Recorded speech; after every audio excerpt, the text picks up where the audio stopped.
It's Alice Asher's notebook. Ah, that's interesting. It probably contains information about her possible debtors and creditors. Bodley. The fruit seller has debts too. She will probably be more cooperative thanks to this piece of information. Mary Drower was telling the truth. Mrs. Asher regularly gave money to her alcoholic husband.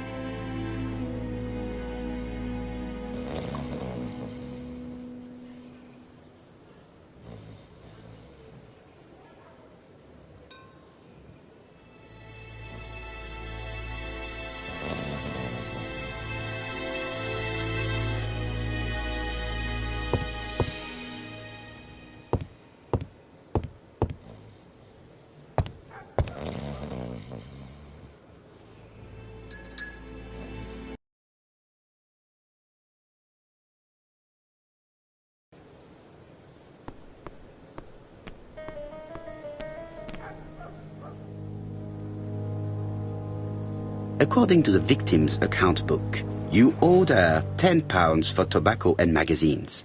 That's a lie. She owed me £1. I swear. Now, please be so kind as to explain this. Look at my account book. Alice owed me £11 for fruit and vegetables. I may have had a slate at her shop, but she had one at mine. She owed me £1. And that reminds me I have to get it back from her niece. That is quite enough. Your account book has saved you, but I might ask Chief Inspector Japp to throw you in the cells for 1 or 2 nights while he checks your entries. Do you want to go to prison? Prison? Now that's not fair. I haven't done nothing. In that case, I am counting on your full collaboration. Yes, sir. Of course, sir.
I will not obtain anything else.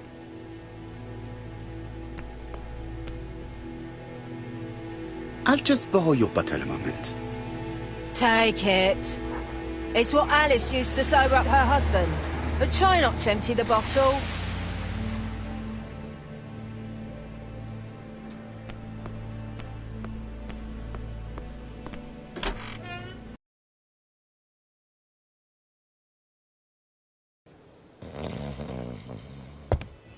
The priority is to question Asher.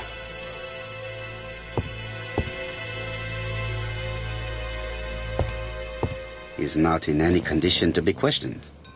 I have to find a way to sober him up.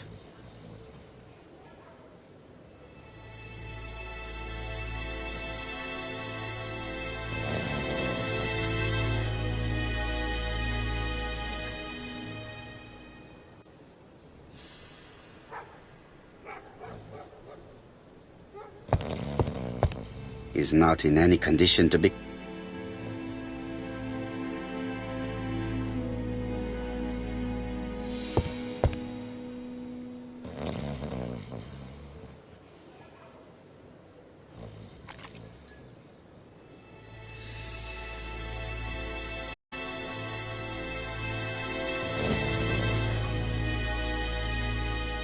Mes amis, I can say without a doubt that poor Mrs. Asher was killed between 5:30 and 6. Killed when the street was packed with people. That's rather bold. I've been talking to the neighbours, and... No one's seen anything? Or rather, it's anything and everything. Am I wrong? No. Bien. We must grill this villain Asher before he falls asleep again.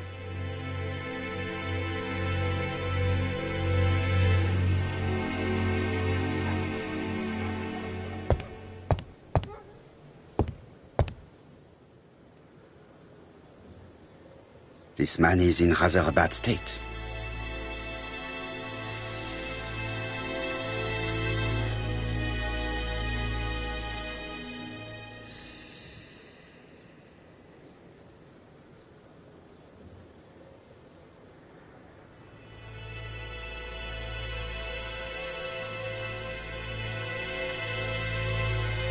They ought to be more careful about who they hire in the police.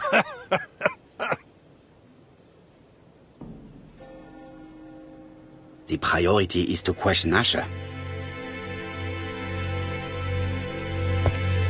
The priority is to question Asher.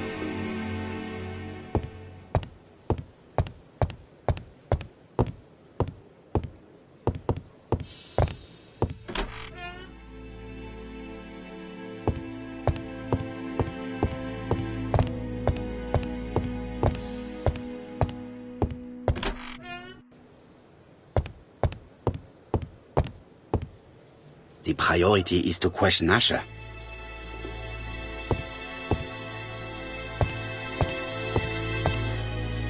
They ought to be more careful about who they hire in the police.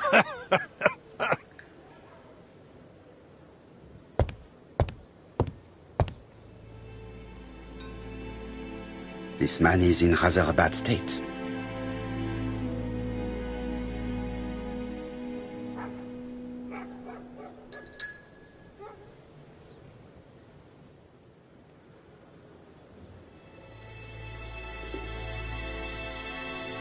This man has been fighting and he smells of alcohol.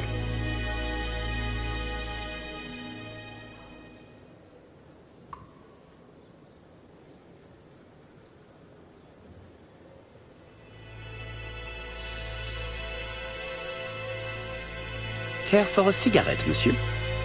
What's that? Scented cigarettes? No, thanks. Bien. I was trying to be friendly, but you are quite right. Let us get down to business. You threatened to kill your wife, and now she is dead. So what? You shouldn't take things so seriously, sir. Nothing but empty threats. We didn't get on all that badly. So, if things were going so well with your wife, why did you not live with her? She was the one that left. Nothing to do with me, sir.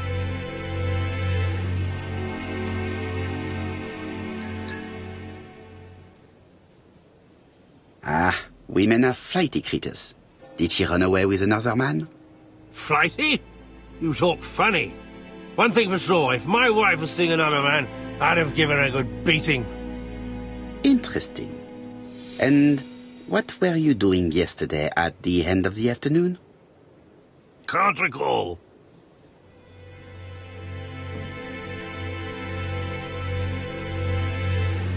Come on, my friend.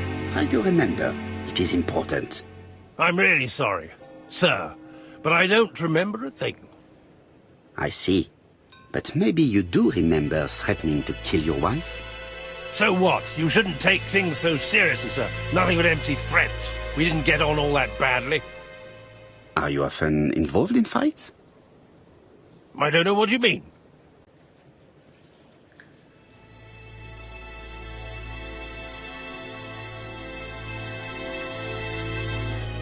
The truth is that someone gave you a good beating. A beating? No way. All right, he tore my coat and gave me a black eye. You see the state? Very interesting. Who is the other that you struck? Probably best if I tell you everything. Yes, Tanner. We'd bet on a dog fight together. An illegal bet, naturally. Yes, sir. Our dog won. Roderick got the money, but he refused to give me my share. And you fought about it. What time was this? We were on the other side of town. You see, I couldn't have killed my wife.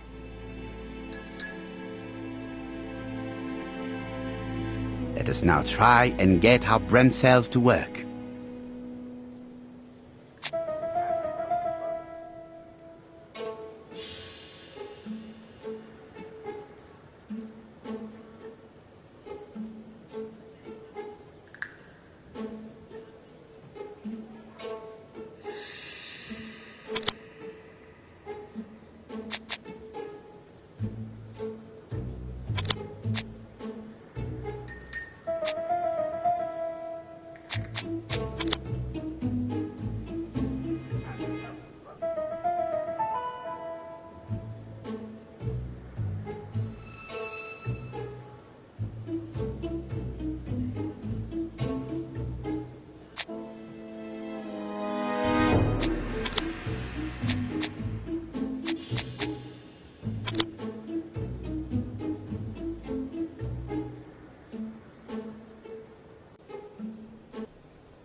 The murderer probably pretended to be a customer. He hit the shopkeeper from behind as he turned around to serve him. Asher's alibi appears to be confirmed. All the same, I'm going to call and check that he did have a fight with this Tanner on the afternoon of the murder. You can never trust this sort of chap. One thing is certain, Asher was a ruffian who used to beat his... It was not him who wrote the letter signed ABC. Let's resume, Hastings. We know the murderer pretended to be a customer. He did not kill her for money, that appears to be certain. I agree with you on that point. And the murderer left an ABC guide as a signature. Therefore, it's likely he wrote the letter. Indeed, but that doesn't explain why and how he did it. You are quite right. Why he did it is a mystery. But as for how he did it, we do know enough to try and reconstruct the events.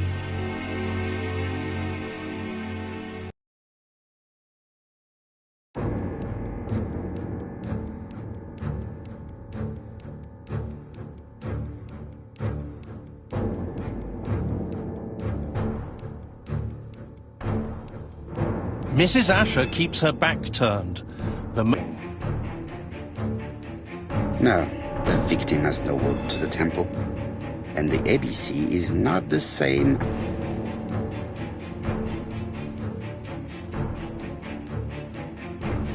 The killer enters the shop.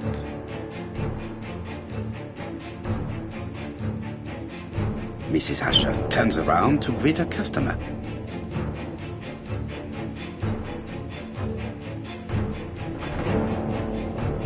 The murderer asks her for some tobacco. She turns her back to him. He seizes the opportunity to strike her.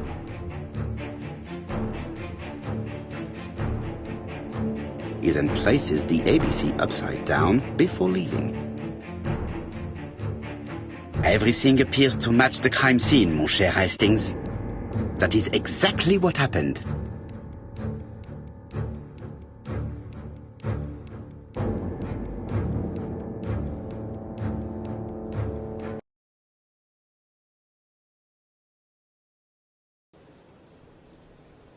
Asher has a strong alibi and we don't have any other suspect.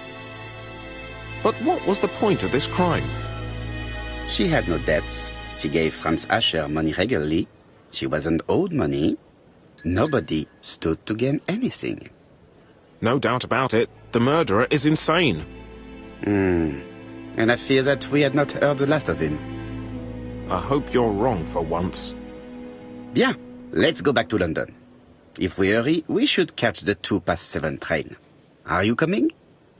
No, unfortunately, I have to talk with Andover police. See you soon, then. Are you coming, Hastings? Let's go home. There's nothing for us here.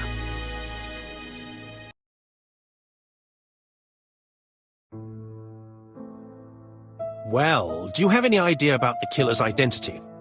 The crime was committed by a man of medium height, with red hair and suspicious eyes. He has a slight limp on the right foot and a wart just below his shoulder blade. Poirot!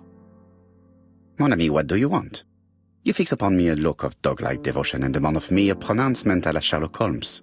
Now for the truth. I do not know what the murderer looks like, nor where he lives, nor how to set hands upon him.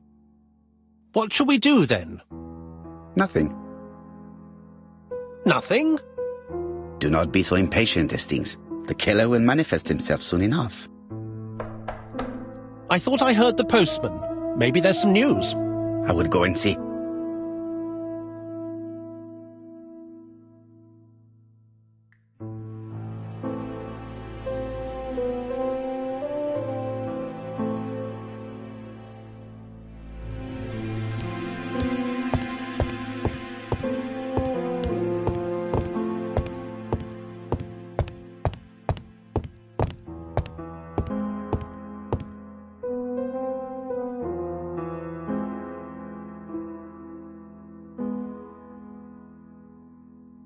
Dear Mr. Poirot, well, what do you think? I believe that I won this round. The Andover affair went like clockwork, don't you feel? But the fun has only just started. I would like to draw your attention to Bexhill-on-Sea on the 25th of this month. We're having a crazy time. Best wishes, ABC.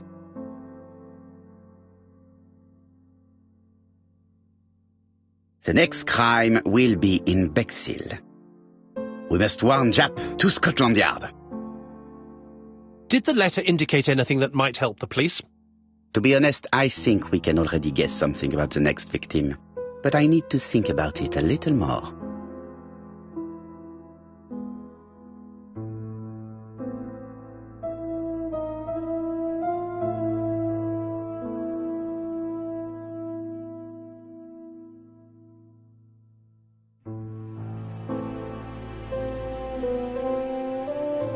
Daily Flicker, June the 22nd, 1935. Battle over control of bank system. What will the government do for money? Andover, murder of a tobacconist.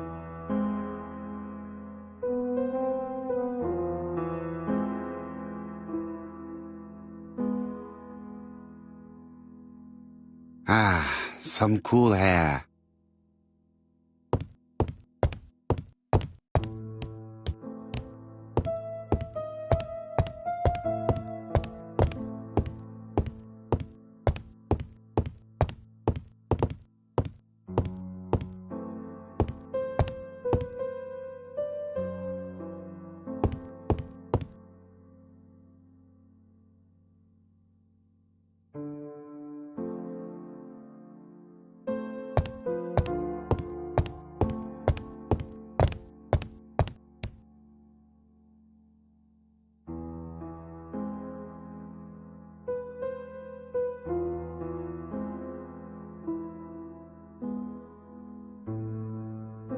Andover, Hampshire, population 31,200 inhabitants.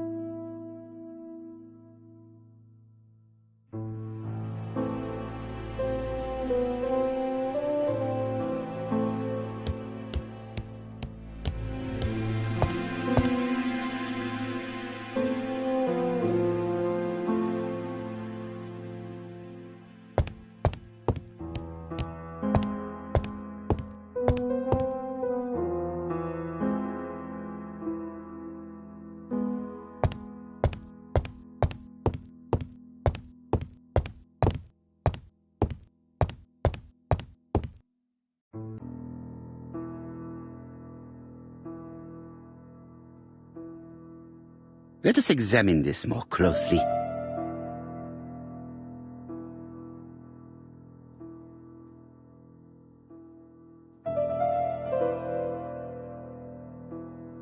Certain characters in the two letters may have similar defects.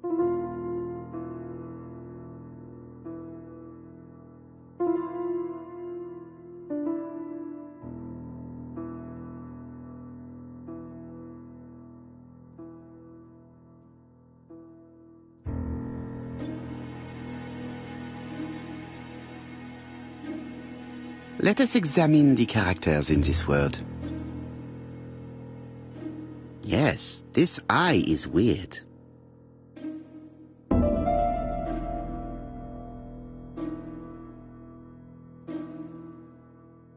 Yes, the I characters in the two letters do indeed have the same defects. I have to find some other similar defects to confirm my theory.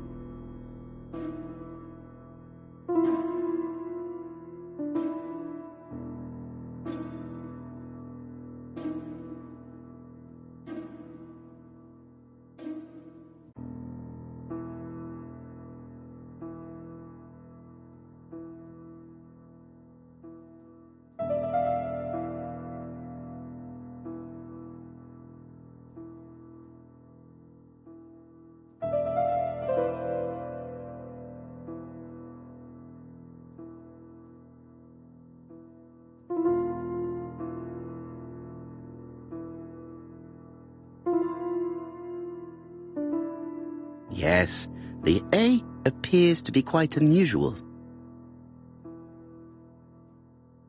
That's right. The A characters in the two letters do indeed have the same defects. I have to find some other similar defects to confirm my theory.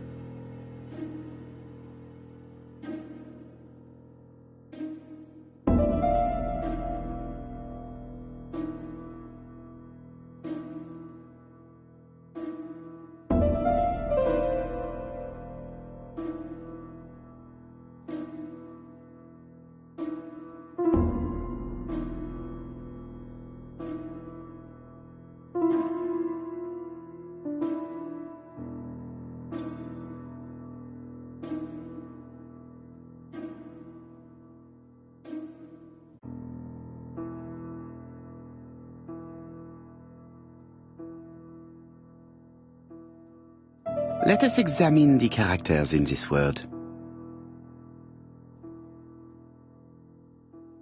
Nothing to report for these characters. Let us examine another word.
Let us examine the characters in this word.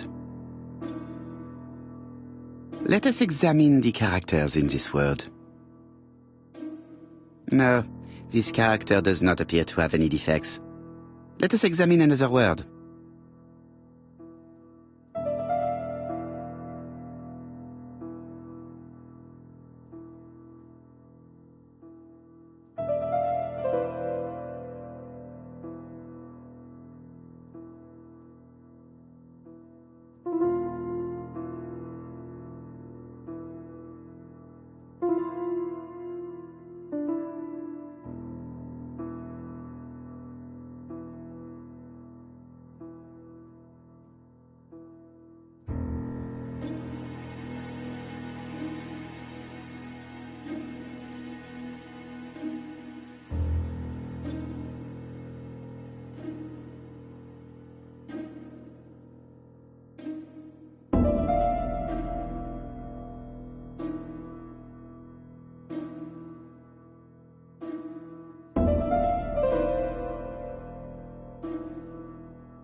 The W is not printed properly. Of course, the W characters in the two letters do indeed have the same defects. My theory was right. These two letters were written with the same typewriter. Both letters were written on the same typewriter and show the same characteristics. You surprise me, Poirot. You usually ignore material proof. But there is nothing usual about this case, Hastings. Nothing must be overlooked. Let us now try and get our brain cells to work.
So, Poirot, have you found something?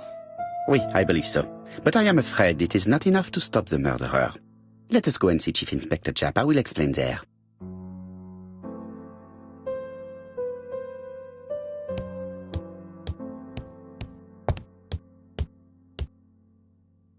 No doubt about it. Hastings is going bored. It may be time to go to Scotland Yard.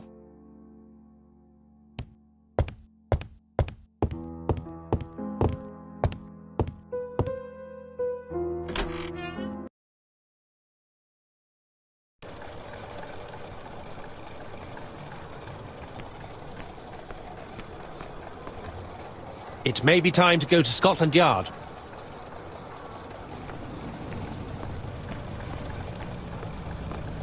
To Scotland Yard, please.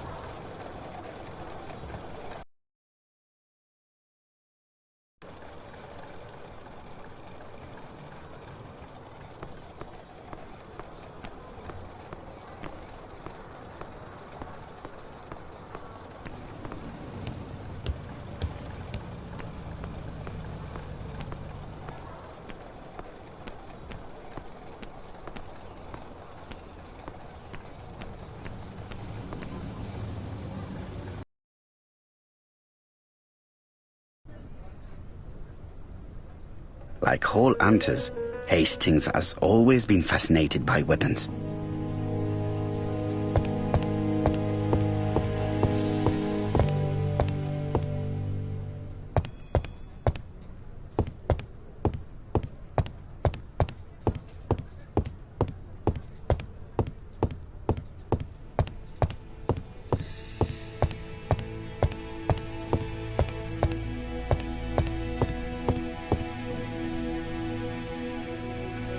Japp has invested a great deal in his career.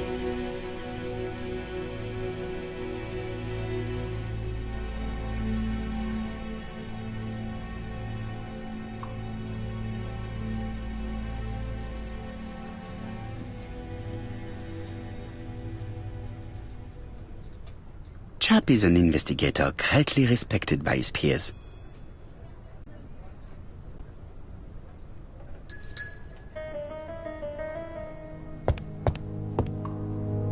Don't be so impatient, Poirot.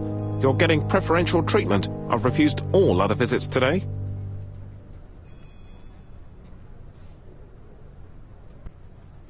Jap appears to be snowed under.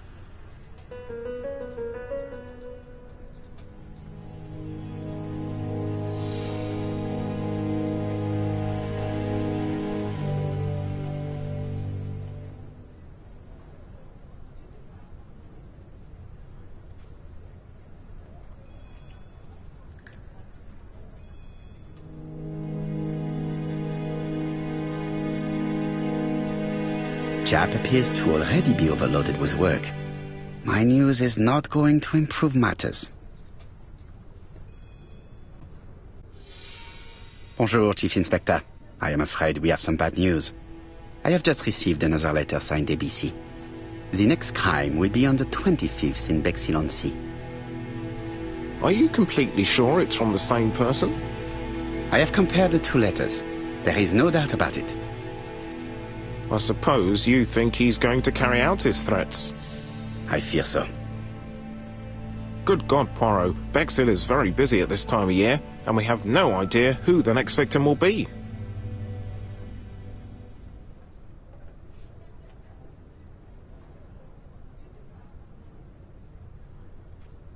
I suspect that the name of the second victim will start with B. What on earth makes you think such a thing? I thought about it when I saw the name Asher clearly written over the shop door of the unfortunate woman who was murdered in Andover last month.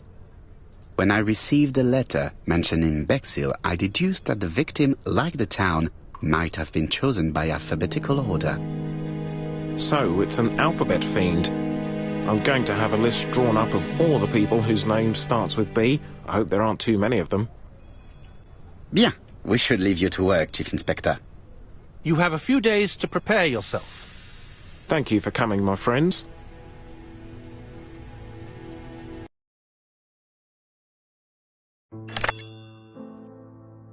Poirot? Chief Inspector Jap, your call does not bode well.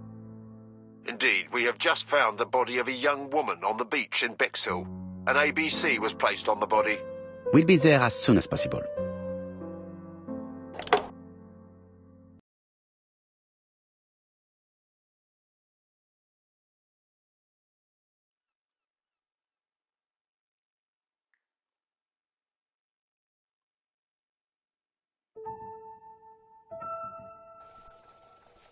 Bexhill is a delightful town. It would be nice to come back and visit. I do not entirely agree. Walking at the beach damages my shoes, and it hurts my knee. So the years have not spared you, my friend. It's the same for all of us. That is exactly what I said to myself when I saw you back from your travels. Poirot! Do not be offended, Hastings. I can see Jap waiting for us. And from his face, I would say that things are not looking good.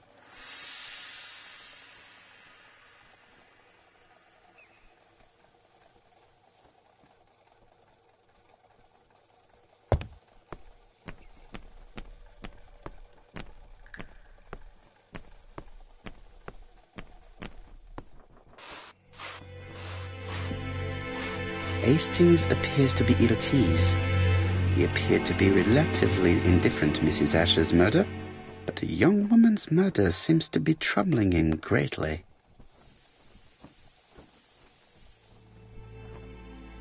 I fear that this case is far from being solved. Come on, Poirot. You'll find the killer. Certes. But how many times will he kill before I do?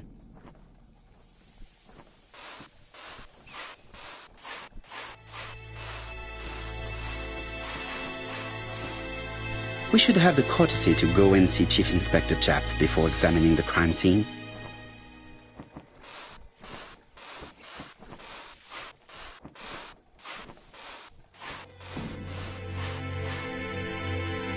How do you do, gentlemen? Chief Inspector? I fear your admirer has struck again, Poirot. We haven't yet identified the victim, but it's a young woman, 20 to 25 years old. Death occurred last night between 11:30 and 1 o'clock, and we found an ABC guide on the body. Was she pretty? Come on, Poirot, that's rather out of place. It has no bearing on the murder. Are you certain? For women, it is often the most important thing. It often decides their destiny. The body hasn't been moved. You can see for yourself. Has the press been informed? Not yet, but I'm planning to. I haven't yet informed them about the presence of the ABC guide in Andover. Nobody has reported a young woman missing? Not for the moment. No witnesses, I imagine? Indeed. We've asked everybody who may have met a young woman fitting her description last night to come and see us, but I have little hope of gaining anything from it. It's early days, Chief Inspector, and the news may not have spread around the town yet. I hope you're right, Hastings.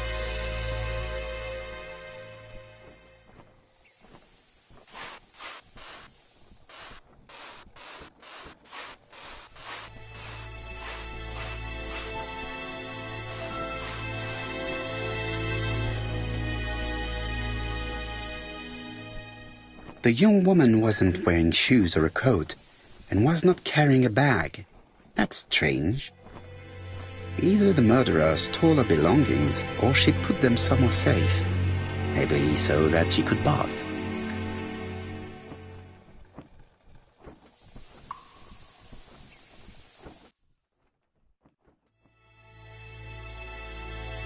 The guide is open at the page for the Bexhill train times.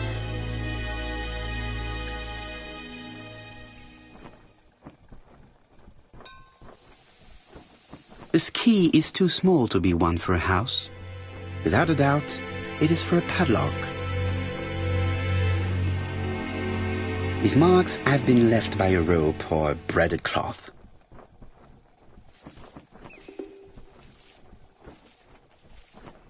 She was a great beauty. Strange that chap didn't notice it.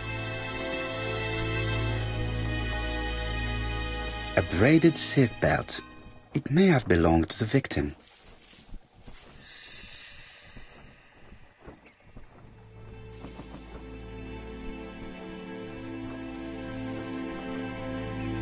Apart from the marks on her neck, there are no signs of the struggle. She didn't manage to hit her assailant. Let us now try and get our brain cells to work.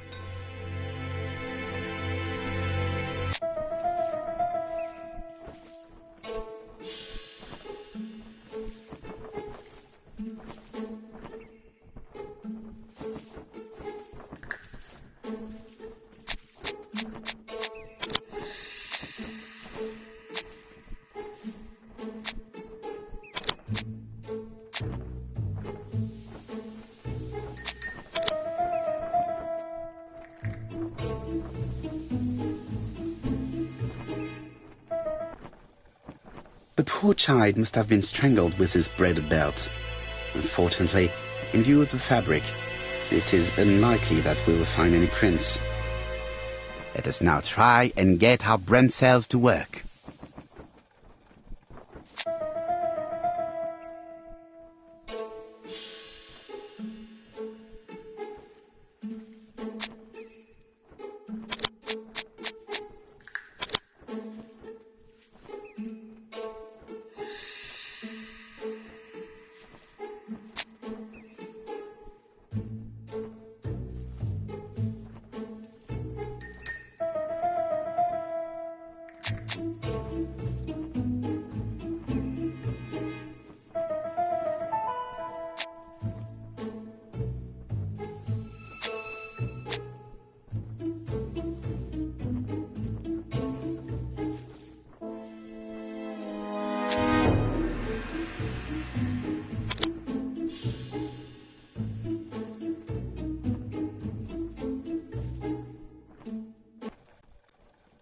The medical officer should confirm that the victim was strangled with her own belt. That's what I thought. She shows the usual signs of strangulation. With a little luck, we'll find prints this time. You are too optimistic, Hastings. Our killer is far too meticulous for that.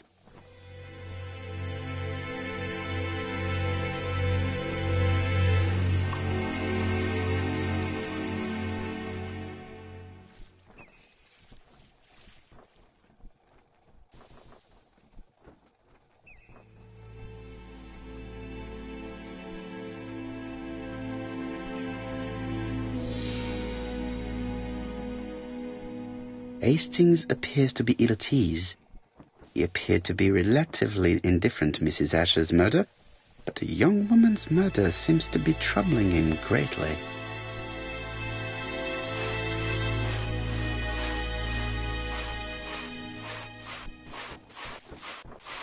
This hut is locked. This hut is locked. This hut is locked.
A dual locking padlock. I need to find the code and then insert a key.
Betty's first day at work.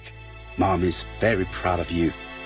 Elizabeth Barnard, 7 August 1931. So, the young lady did have a name starting with B, and she worked as a Ginger Cat, an establishment that must be slightly further along the beach.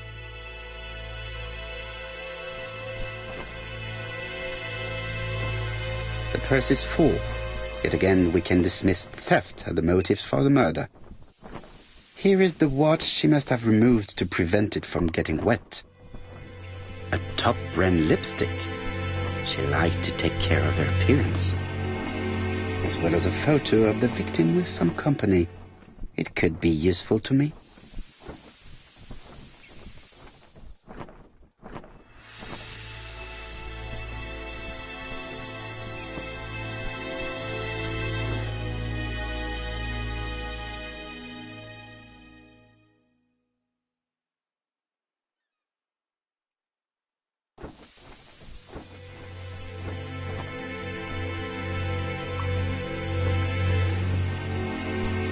It definitely was here that the victim left her belongings.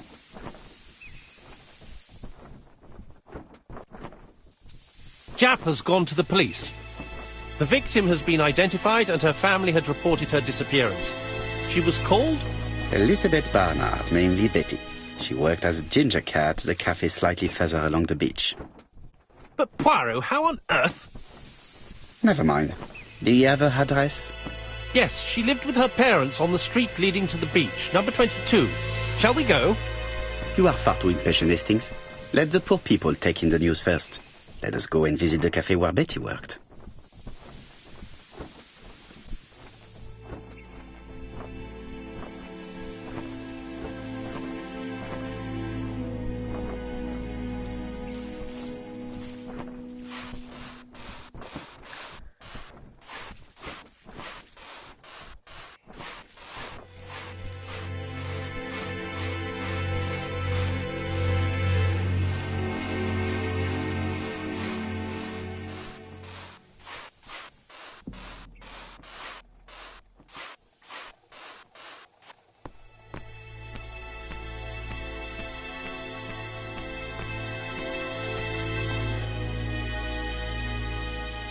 Could it be the same buildings as on the victim's photo?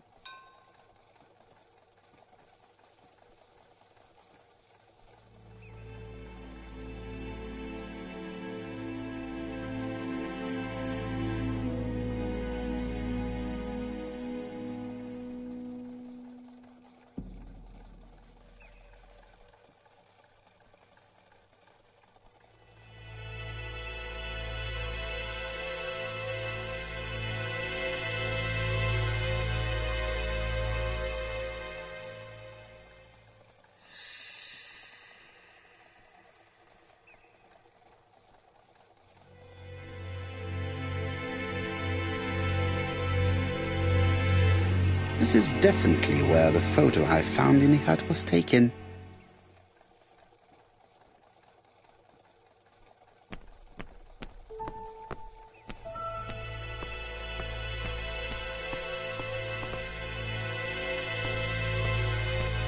Hastings appears to be ill at ease. I fear that this case is far from being solved. Come on, Poirot. You'll find the killer. Certes.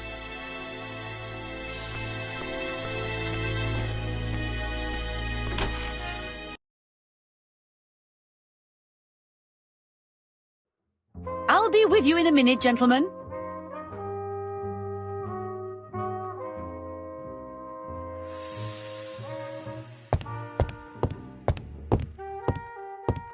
What a pity. I don't have any change to make it work.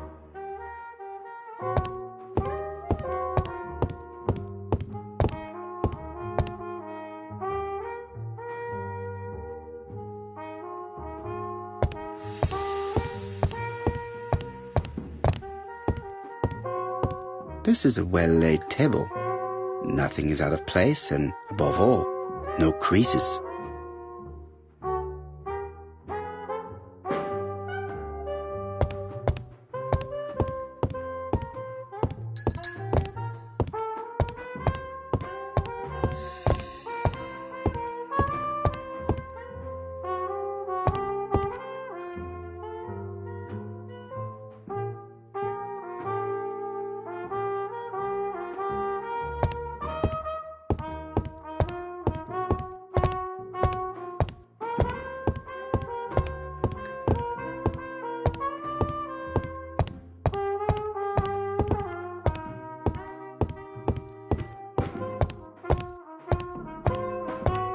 This is a well-laid table. Nothing is out of place and, above all, no creases.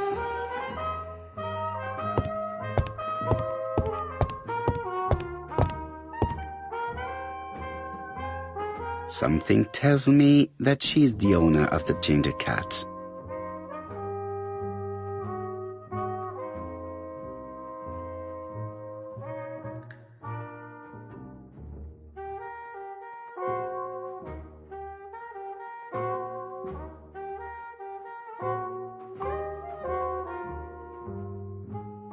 This woman must be the owner of the ginger cat. It looks like something is bothering her. How can I help you? A hot chocolate and a tea for my friend, please. I'll bring it straight away.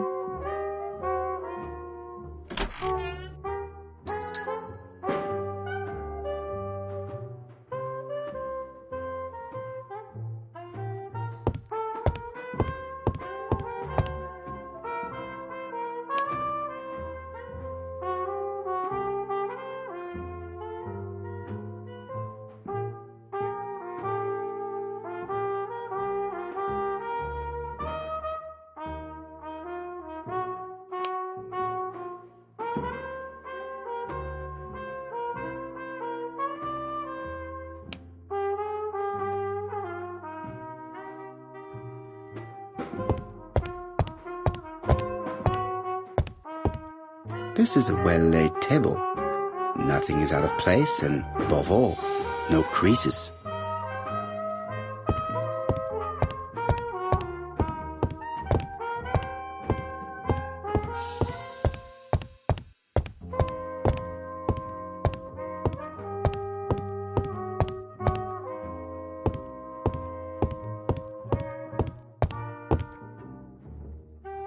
I need to know the time range during which Betty was working on her own.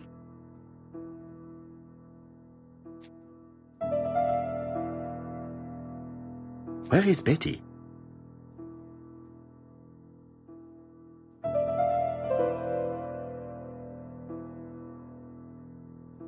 Betty worked from 11 a.m. to 7:30 p.m. Would she have been alone at any time during her service?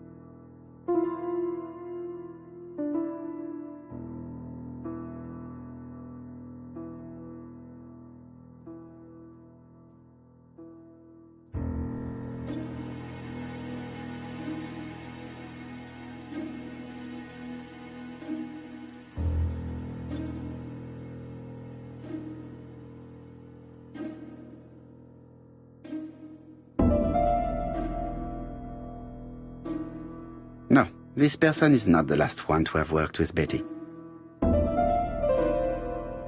Interesting. Betty was alone between 5 p.m. and 7:30 p.m. Who did she serve?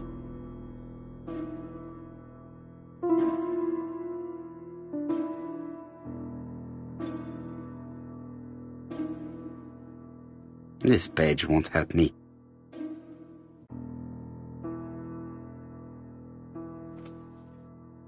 These are the different waiting staff's bills. Which ones were written by Betty?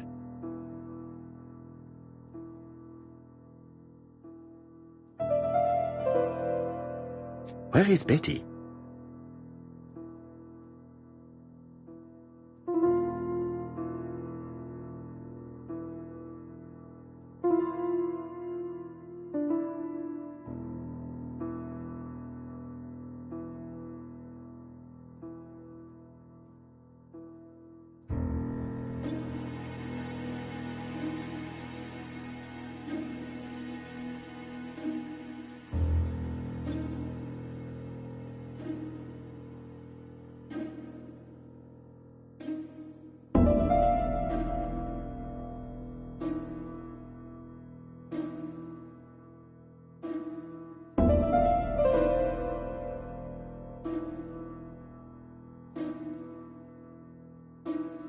Most probably a single man, a whiskey lover, maybe the murderer. This bill may have been written by Betty. There is probably another one.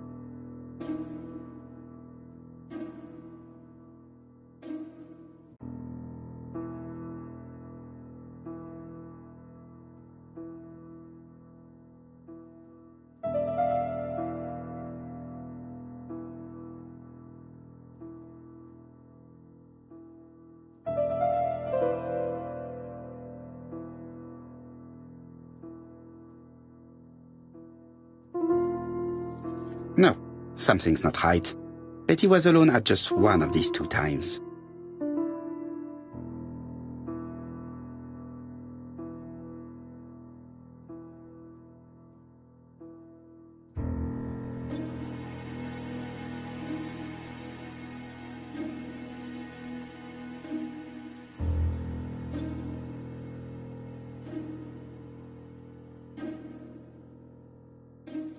This bill may have been written by Betty. There is probably another one.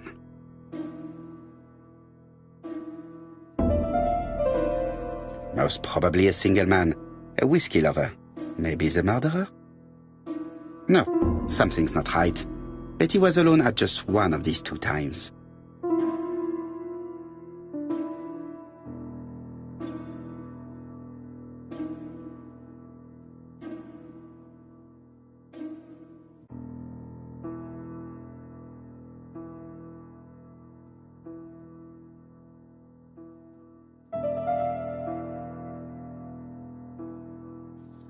This bill may have been written by Betty. There is probably another one.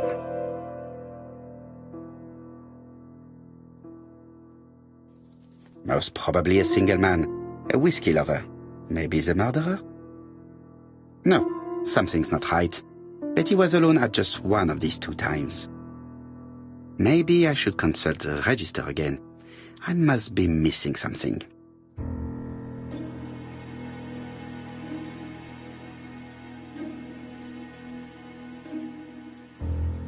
Where is Betty? Betty worked from 11 a.m. to 7:30 p.m. Would she have been alone at any time during her service?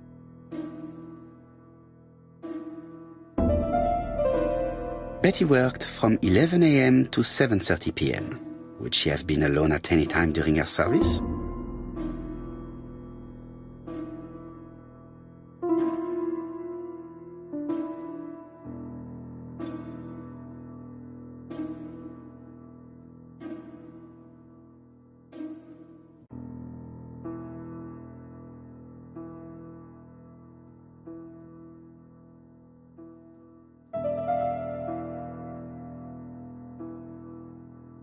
No, this person is not the last one to have worked with Betty. No, this person is not the last one to have worked with Betty. Interesting. Betty was alone between 5 p.m. and 7:30 p.m. Who did she serve? Interesting. Betty was alone between 5 p.m. and 7:30 p.m. Who did she serve?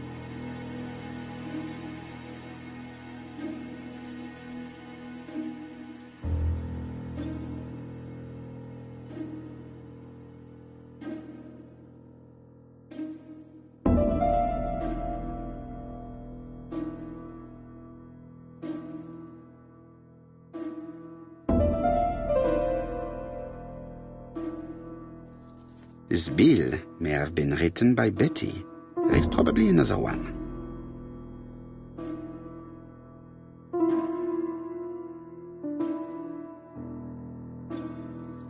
Betty wasn't serving on her own at these 2 times. Let's keep searching.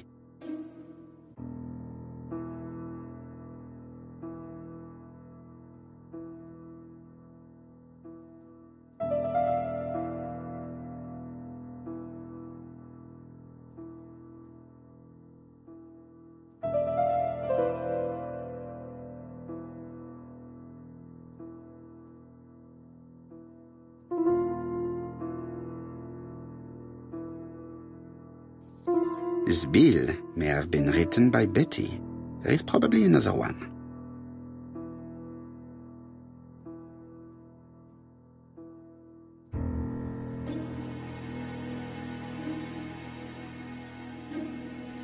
Betty wasn't serving on her own at these 2 times. Let's keep searching.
Most probably a family. This bill may have been written by Betty. There is probably another one.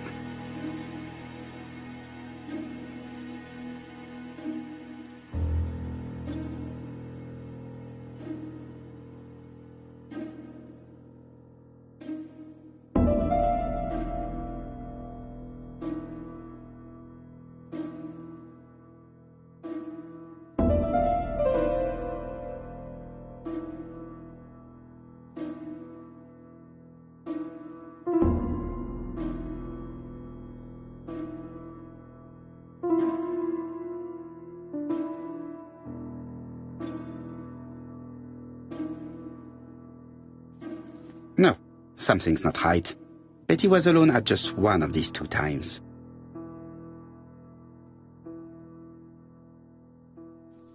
Most probably a family. This bill may have been written by Betty. There is probably another one. No, something's not right. Betty was alone at just one of these 2 times.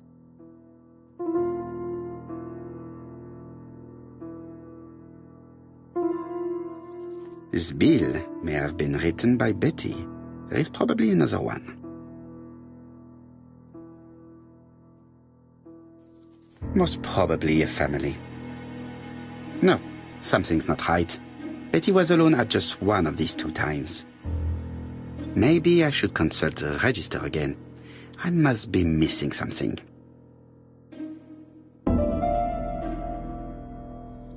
This bill may have been written by Betty. There is probably another one. Most probably a family. No, something's not right. Betty was alone at just one of these 2 times.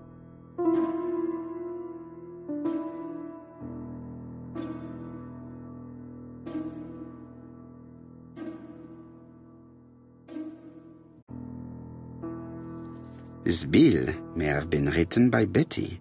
There is probably another one.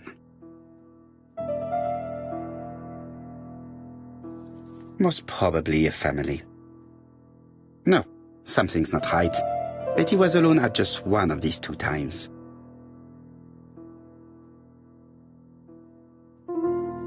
Most probably a single man, a whiskey lover. Maybe the murderer?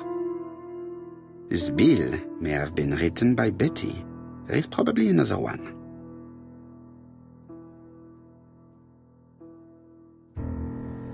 Most probably a family. Betty served a family and a man on his own, a whiskey drinker. Maybe the murderer. This information will help me to progress. But, gentlemen, what are you doing? We are searching for clues, mademoiselle. My name is Hercule Poirot. I am a detective, and this is Captain Hastings. Does Betty Barnard work here? That is correct. She should have been here a while ago. Punctuality is the first rule of politeness. I fear that Miss Barnard will not be coming today. She has just been found, dead, on the beach a few hundred meters from the cafe. How awful. Poor young thing. What happened? She appears to have been murdered. This is most distressing. How this will affect my business, I shudder to think.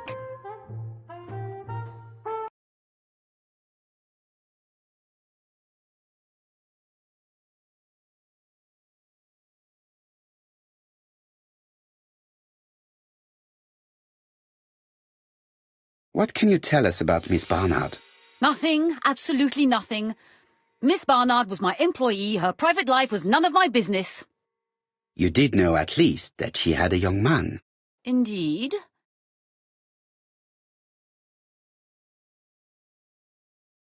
This photo was found. Is this him? Yes, that's him all right. But I haven't seen him for some time.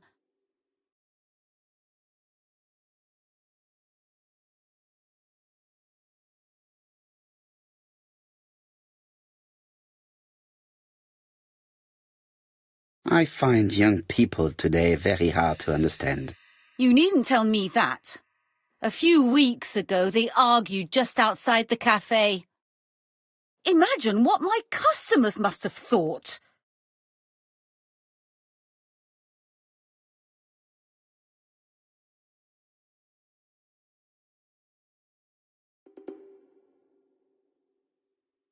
Do you know the reason for their dispute? I'm not on those sort of terms with my staff. Now, please excuse me, I have work to do.